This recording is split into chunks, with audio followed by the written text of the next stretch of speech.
So that was awesome. I just filmed an entire thing and I didn't press the record button, which sucks. So, ladies and gentlemen, pull up a beer. I've already opened it from the last one. By the way, if you're drinking and you're in Canada, Steam Whistle is a very good beer to drink. A couple of quick updates. I mean, it's going to be faster now because I'll ramble less. HDPE plastic, and I've mixed up my pieces, which is very annoying. I did a test last night. HDPE plastic needs to be flamed with your gun. It's better. It needs to be flamed with your gun, and when I say flamed, I mean light your gun, go through, and just warm the material gently, and you'll see it changes colour and sweats a little bit. That's the release agent being taken out of the plastic as a reaction. That means paint will stick to it afterwards. Most of the stuff I've read on the internet means they're saying Krylon paint's quite good. I don't like Krylon, I prefer Tremclad. But I did a bunch of scratch tests on this. This is HDPE with sandable primer sprayed on it, and I can easily just take it off with my fingernail. This is HDPE that was flame treated, sprayed. I have scratched it quite hard, so don't take this as proof of concept. And I did not hit it with alcohol afterwards. I just hit it, and it's actually pretty good. This is HDPE that I flamed, and then I hit it with Zippo lighter fluid because I don't have any rubbing alcohol in the basement. Probably drank it. And it's good, but if you hit it hard enough, it does scratch off a little bit. So far with HDPE and the flame testing I've been doing for paint, it's better to not hit it with Zippo lighter fluid. I'll do a test this weekend with rubbing alcohol, 91% proof, and see how it goes. But that is just information for people that have bought colours. This is the exciting news. This is an LMS Guards van. I think it's Malcolm that actually... like, the GWR is good. Do you make LMS? I'm like, I don't. I do now.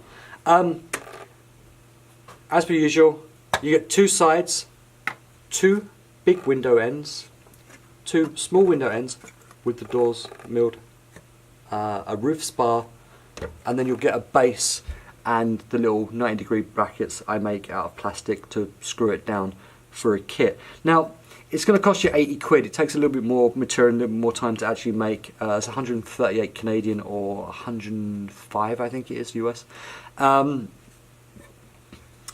I was going to do two versions of this. Now, I'm either lazy or...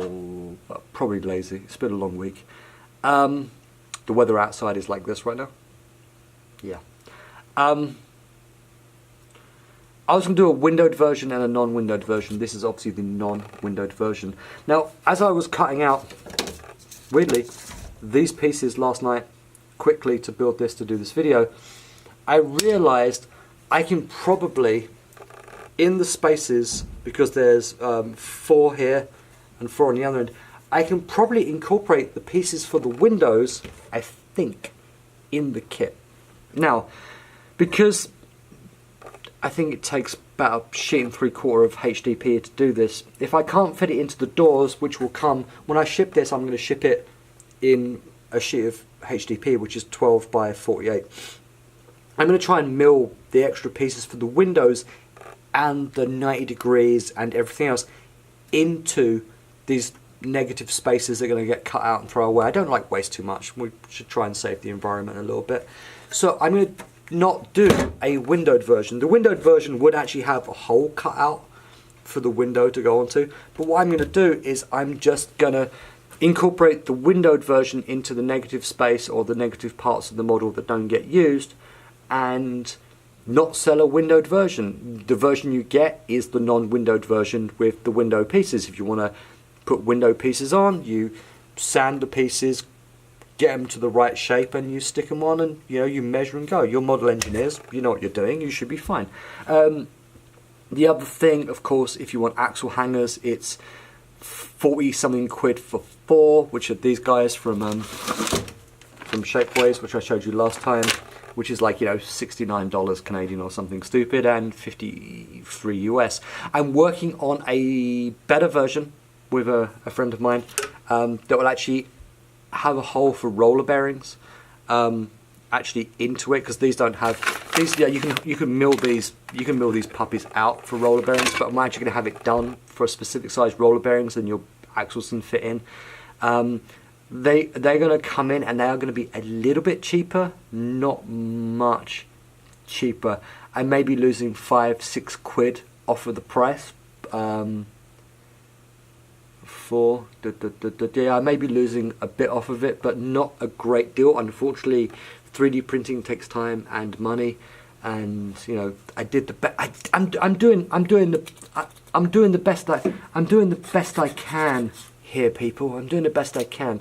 Now, if you actually want the version with the window hole in it and the window pieces, I can, if I have to, rather than have a stock of these, not that I was really going to have a stock, I can actually do the whole piece for you.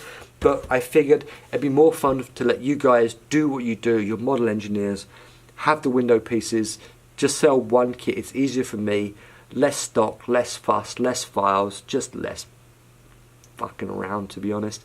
And that allows me to concentrate on something else. Now, I am tempted, this is a 1/4" plywood, to make these mineral wagons that I've been making for Mr. Keith, which I talked about last time, which is sitting on the shelf. I'm tempted to make these out of plastic as well, because they would look quite cool and they'd be quite sturdy. Now, let me know if you're interested, and then I'll actually get around to doing it. If you're not interested, then I won't do it. That gives me time to work on the GWR Mark III coaches, which will be 40 scale. I think they're 48 inches long, but my machine doesn't do that.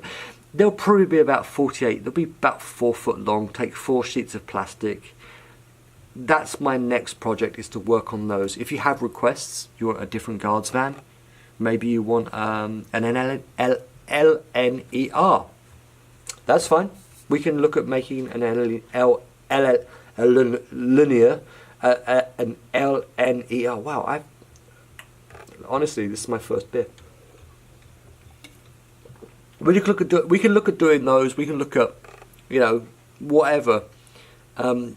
My plan is over time to have a rake of coaches behind my trains.